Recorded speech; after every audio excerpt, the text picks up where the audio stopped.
E se eu te dissesse que Blue Lock esconde segredos muito maiores do que apenas quem será o melhor atacante do mundo? Detalhes quase invisíveis, falas aparentemente inocentes e personagens que surgem já carregando cicatrizes, tanto no corpo quanto na história. Desde a estranha pulseira de Zag quando criança, o passado oculto de Shidou, a origem nunca revelada de Nagi até a relação suspeita entre Ego e Noah, e os próprios pais do protagonista. Tudo isso levanta uma pergunta: quantas das verdades sobre Blue Lock nós ainda não vimos? Bem, hoje você vai conhecer os 10 maiores mistérios de toda a obra de Blue Lock. Logo no primeiro episódio de Blue Lock existe um detalhe que passa despercebido pela maioria das pessoas: a pulseira vermelha e branca que Zag usa quando criança. À primeira vista, esse elemento pode parecer irrelevante. No entanto, como já foi discutido em uma teoria aqui no canal, as pulseiras em personagens importantes costumam carregar significados ocultos e podem antecipar grandes revelações da obra. A importância desse detalhe fica ainda mais evidente pelo fato da pulseira estar presente no rascunho inicial do design de Zag, feito por Muneyuki Kaneshiro. Esses rascunhos costumam estabelecer a base da sua personalidade, revelar detalhes importantes da história em seu visual, para que depois disso o design fosse desenvolvido por Nomuro, responsável pela parte visual. Ou seja, a presença da pulseira certamente não é apenas um detalhe. Além disso, esse tipo de pulseira é comumente utilizada em dupla durante a infância, geralmente associada a promessas feitas entre amigos, simbolizando amizade e sonhos compartilhados. No entanto, em nenhuma das cenas vistas do passado de Zag vemos outro garoto usando uma pulseira semelhante. Isso levanta uma pergunta importante: se esse amigo não é nenhum dos meninos mostrados até agora, quem seria esse tal amigo de infância de Zag? Alguém com quem ele provavelmente compartilhou um sonho e que misteriosamente nunca foi mencionado em mais de 330 capítulos. Então, essa teoria de um possível amigo misterioso ganha ainda mais força no primeiro flashback relevante de Zag, que ocorre quando ele vê dois garotos discutindo sobre quem será o melhor jogador do mundo. Essa cena despertou uma memória importante em Zag, e ao observar com atenção, podemos notar nos braços desses dois amigos um objeto curiosamente familiar.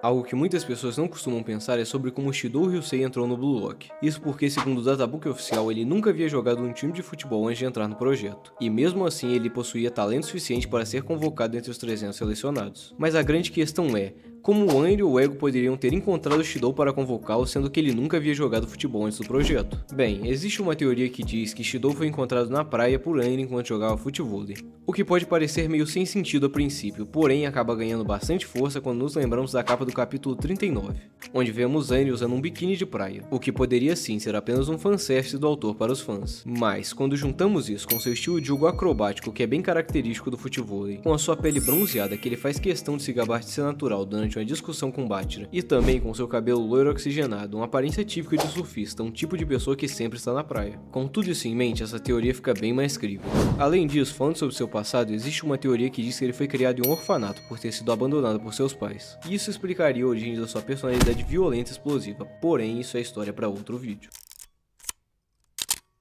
Diferente de praticamente todos os personagens principais de Blue Lock que já tiveram seus passados revelados, Naegi Seiichiro é um dos únicos personagens considerados relevantes da obra que ainda não tiveram seus pais apresentados, sendo citados apenas uma vez no capítulo 22.5 do seu spin-off, de uma forma breve, sem dar informação nenhuma, além de que, como dito pelo próprio Nagi, eles são meio despreocupados. E também uma frase bem suspeita dita por seus pais antes de sair de casa, que foi: "Não morra antes de mim". Ou seja, mesmo com seu spin-off completo em 8 volumes, ainda não fazemos a menor ideia de quem são os pais do jogador japonês com a genética mais monstruosa já mostrada na série. Já que, apesar de terem sido citados brevemente pelo próprio Nagi, como dito anteriormente, eles nunca chegaram a aparecer diretamente na história. No entanto, como já sabemos, Nagi foi confirmado oficialmente como protagonista pelo autor, e conhecendo Kaneshiro, certamente seu passado será mais explorado no futuro, considerando que flashbacks são sua forma favorita de aprofundar e adicionar peso à trama dos personagens e de sua obra no geral. Com isso, existe a possibilidade de finalmente conhecermos quem são os pais da maior aberração genética do Blue Lock, e pelo pouco que sabemos sobre eles, podemos imaginar que eles definitivamente não são pessoas normais. E essa possibilidade ganha ainda mais força, considerando que nessa Copa Sub-20 Nagi irá retornar, e é muito provável que vejamos essas memórias em seu momento de despertar, onde ele conseguirá superar e provar que é capaz de até mesmo destruir o Blue Lock para se tornar o melhor centroavante do mundo.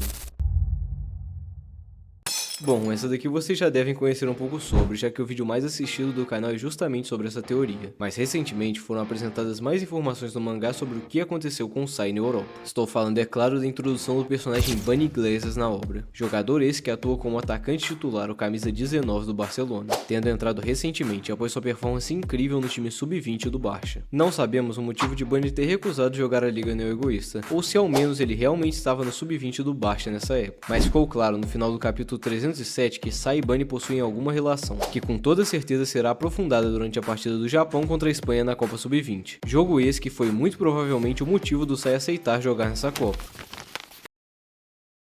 Um tema recentemente tem sido muito comentado na comunidade de Blue Lock, e é sobre como Bunny Glasses conseguiu suas cicatrizes. Até alguns capítulos atrás na história, acreditávamos que ele possuía apenas uma grande cicatriz no seu rosto e outra menor no pescoço. No entanto, recentemente, no capítulo 326, Bunny aparece usando uma regata, deixando à mostra várias cicatrizes espalhadas por todo o corpo. Isso acabou gerando diversas dúvidas na mente dos leitores, sobre como ele adquiriu tantas cicatrizes. Talvez tenha sido em um acidente?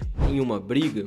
Talvez ele mesmo tenha as feito? Ou será que ele carrega um passado traumático no qual um certo alguém possa ter machucado ele e causado essas marcas? Acredito que não vai demorar muito para que essas questões sejam respondidas. É muito provável que durante o jogo entre Japão e Espanha tenhamos vários flashbacks do passado de Bunny, e o porquê ele se tornou tão deprimido em relação ao seu sonho de jogar futebol, e principalmente a ligação direta entre esses acontecimentos e as suas cicatrizes.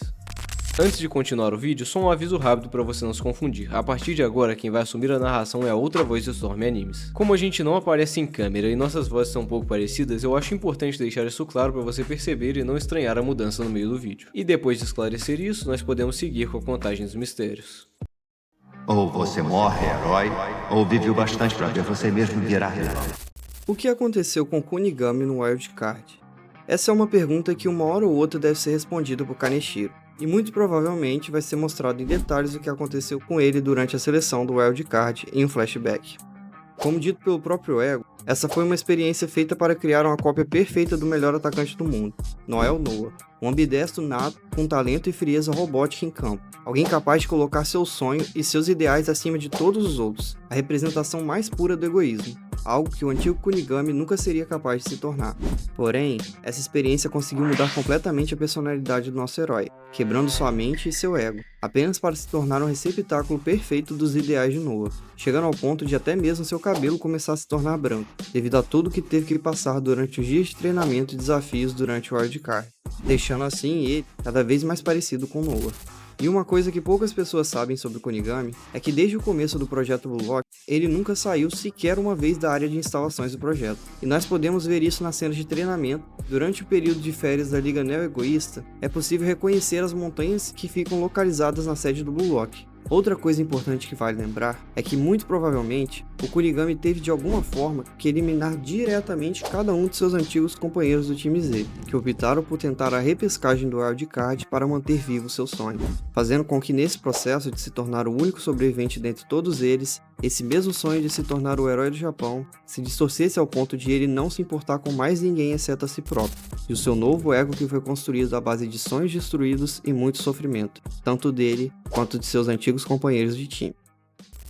Não sabemos muito sobre o passado de Ego de Empate e Noel Noah. Tudo que sabemos é que Ego foi o primeiro rival da vida do melhor jogador do mundo, com eles tendo jogado no mesmo time em algum momento de suas carreiras, como foi dito pelo próprio Noah no capítulo 204. Mas desde que o futebol foi subitamente tirado de Empate e Ego, por motivos desconhecidos, ele acabou se tornando cada vez mais obcecado em fazer com que o Japão tenha o melhor atacante do mundo, o que parece ser uma forma de tentar realizar o sonho que ele nunca foi capaz de concluir. Durante o capítulo 255 do mangá, Mark Snuff diz que Barou e Izagi se parecem muito com a antiga rivalidade de Noah e Ego, com um querendo devorar o outro continuamente para se aprimorarem. Isso nos dá uma dica sobre a natureza da relação que esses dois tinham enquanto jogavam no mesmo time, antes do fim da carreira de Ego. O mais provável é que essa rivalidade tenha acontecido em algum time de base, que foi onde ambos se conheceram e viraram rivais, tendo Noah com seu talento nato e Ego com sua genialidade e visão de jogo. Talvez em um primeiro momento, Noah tenha subestimado e massacrado Ego da mesma forma que Nagi fez com o time Z, mas eventualmente, Ego tenha conseguido vencer o jovem Noel Noah, assim como Izagi venceu o time V. E daí, uma grande rivalidade tenha surgido,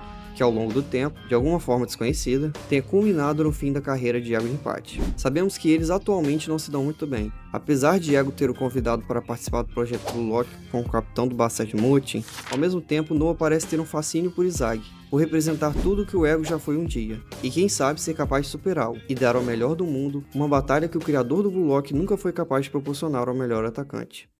Você já notou quão legais são os pais de Izagi? como eles se importam em apoiar o filho deles em tudo que ele decide fazer, quase de forma artificial, sempre fazendo a vontade dele e nunca o repreendendo. Por sinal, isso me lembra de uma coisa bem engraçada. Na época em que a Liga Não Egoísta estava em seu ápice com a famosa cena do Meu Palhaço Favorito, a fandom americana de Blue Lock, especialmente na rede vizinha, começou a postar vários vídeos encenando a reação dos pais de Zag ao ver o jeito que ele agia em campo, onde mostrava eles completamente horrorizados. E esses vídeos ficaram até bem populares na época. Porém, isso criou um contraste absurdo entre a reação esperada pela fandom com a verdadeira reação dos pais dele no mangá, que foi tão casual ao ponto de ser ridículo, no mínimo suspeita. O pai do Zag chegou a imitar a cena como uma piada, e a mãe dele só comentou para que ele se controlasse no jeito que fala, para não influenciar as crianças que poderiam estar assistindo. Mas ainda assim, ela sempre mantém um sorriso convidativo no rosto, de uma forma totalmente despreocupada. Além disso, temos cenas onde o pai do Zag fala que não importa o quanto ele mude, o fato deles serem uma família nunca irá mudar. E logo depois diz que no mundo do competitivo, ele vai se machucar e machucar os outros, mas mesmo assim, eles ainda estarão ali por ele. Com tudo isso, muitas pessoas têm notado que os pais de Zag são uma verdadeira exceção no mundo onde temos pais como os de Hiyori, Kaiser, Don Lorenzo ou Igarashi. Pais esses que traumatizaram seus filhos de diferentes formas. Mas justamente os pais do protagonista da obra, o autor decidiu fazer como verdadeiros anjos na Terra. O que torna tudo isso ainda mais suspeito é quando nos lembramos do jeito que os pais dele falam sobre ego de empate. Então, pensando nisso tudo, será que os pais dele são realmente o que mostram ser? Ou será que eles estão escondendo algo que nem mesmo Izag sabe? Algo que mude completamente a forma como enxergamos seus pais, e o rumo que a vida do Izag tem tomado até os dias de hoje. Mas tudo isso é uma história para outro vídeo. Por que Izag 8 e Ego de Empate são tão parecidos? Essa é uma questão que vai além de uma simples coincidência ou do fato de ambos compartilharem ideologias semelhantes sobre futebol. A semelhança entre os dois é tão grande que não se limita apenas na forma de pensar, mas também a aparência física, a ponto de o próprio pai do Izag apresentar traços muito parecidos com os de Ego. Essa situação se torna ainda mais suspeita quando observamos o quadro do mangá em que mostra Ego em sua juventude. Nessa cena, ele é praticamente idêntico ao Izag, tanto na fisionomia quanto na expressão fria e analítica, o que levanta ainda mais questionamentos por parte dos fãs. Levando em conta que não sabemos absolutamente nada sobre os pais de Ego de Empate, abre-se um grande espaço para teorias. Talvez exista algum tipo de parentesco entre eles, seja direto ou indireto, ou quem sabe, algo ainda mais obscuro esteja sendo escondido de Zag, o passado de Ego e sua ligação com o protagonista. Um dos pontos que mais gera teorias sobre a relação entre esses dois é uma parte não canônica mais escrita pelo autor, que foi retirada da novel do Izag, onde é dito que Ego foi pessoalmente até sua escola entregar o convite do Blue Lock. Mas como já sabemos, na adaptação da novel para mangá, a carta foi entregue normalmente pelo correio, e a cena foi cortada juntamente com o momento em que Ego vê Izag pela primeira vez, enquanto assistia os possíveis candidatos para o Blue Lock. Mas ainda assim, a ideia que Kaneshiro tinha em mente quando escreveu a novel, muito provavelmente permaneceu intacta. No anime, podemos lembrar da cena em que Izag destrói o time Y, e realiza o ato mais egoísta até aquele momento na obra, quando ele observa Nico chorando pela perda de seu time com um olhar de mais pura satisfação. Porém, o que realmente chama atenção nessa cena é a reação de Jinpachi Ego, que fica extremamente animado com o que estava vendo, mostrando uma reação até mais expressiva que o momento em que o projeto da sua vida é salvo na vitória contra o Sub-20 do Japão. Seja coincidência, paralelismo narrativo, ou revelação planejada para o futuro da obra, é inegável que a relação entre Zag e Ego carrega um mistério que ainda promete impactar fortemente a história de Blue Lock. Ray Dark, uma das figuras mais sombrias e misteriosas de toda a obra de Blue Lock, nos sendo apresentado no capítulo 260 do mangá, indo ao resgate de Kaiser após descobrir que um jovem alemão de Berlim derrubou 7 policiais usando apenas uma bola de futebol e seus chutes como arma. Nessa época, Dark era apenas um agente da PIFA, e ao encontrar o garoto, ele faz a Kaiser a proposta que deu origem à teoria que Rei Dark é o responsável pela criação dos 11 New Gen. Dark diz estar viajando o mundo em busca de jovens talentos para serem lapidados, e esse seria o motivo dele ter ido até a cadeia para libertar Kaiser. E a primeira coisa que Kaiser faz ao sair da cadeia é tatuar uma rosa azul em seu pescoço. Contudo, nós sabemos que ele não tinha dinheiro algum, já que seu pai havia roubado tudo que ele havia guardado no capítulo anterior. Então, certamente, a única forma dele ter feito essa tatuagem foi com ela sendo paga por Ray Dark. O que à primeira vista pode parecer apenas um detalhe pouco importante. Porém, quando lembramos de outro New Gen que também estava em uma situação de pobreza extrema, as coisas começam a se alinhar. Don Lorenzo foi salvo por Mark Snuff, com a condição de que ele jogasse futebol ao seu lado, de uma forma extremamente semelhante de Kaiser, e curiosamente, ele recebeu uma tatuagem com um significado que representa a ganância insaciável, a fome de devorar tudo, como uma marca de sua identidade, tal como a rosa azul que representa a realização do impossível. Mas agora, pensando em tudo isso, os passados traumáticos, as tatuagens com propósitos, as conexões sombrias apagadas pelo dinheiro e o mais importante, a mente por trás de tudo isso, o manipulador que puxou as cordas e usou todos de escada para a realização de seus planos. E no final, quais serão os segredos escondidos por trás dos 11 melhores jogadores da nova geração? Bem, nós vamos responder essa pergunta. Porém, essa teoria é complexa demais para caber nesse vídeo. Então, se você quiser saber sobre toda a verdade por trás dos New Gen e Ray Dark, deixem um like nesse vídeo e se inscrevam para não perder os próximos vídeos do canal. E é isso aí, pessoal. Até a próxima e valeu!